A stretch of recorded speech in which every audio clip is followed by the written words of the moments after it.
Liane Rose was my maiden name. Married name is Liane Rose Galvin. I was born and raised in Los Angeles and went to the Los Angeles City Schools for 15 years, because they also owned the junior college at that time.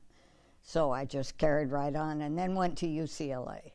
My mother was determined we were going to go to college. She had no idea how she was going to manage it, but she had already figured out that you have to get somewhere in this world, you got to go to college. So when I went to UCLA, I had to take the courses that would lead to, a home economics major. And after about a year of that, that's about when the Navy was formed, and I thought, aha, there's my outs.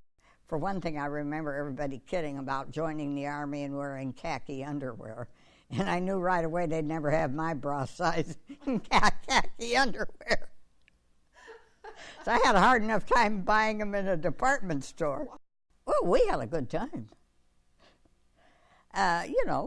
We had no responsibility other than to turn up to eat. No, we thoroughly enjoyed it. We became pretty good friends.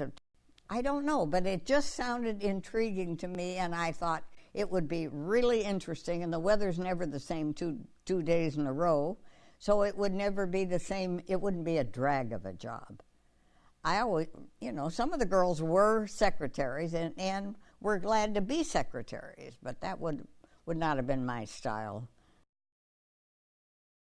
We had an intensive course in meteorology and forecasting and entering weather maps, and you had to memorize all these weather codes. When you see a weather map, it's got the pressure and the temperature and the rainfall and what kind of clouds there are and how much rain has fallen in the last 6 hours and all.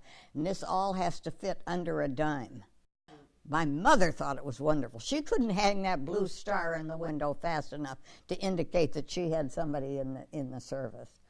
I've met lots of people through it. I think I learned even more discipline than I'd ever had before. And you certainly learn to get along with people intimately, practically, because you live in such close quarters.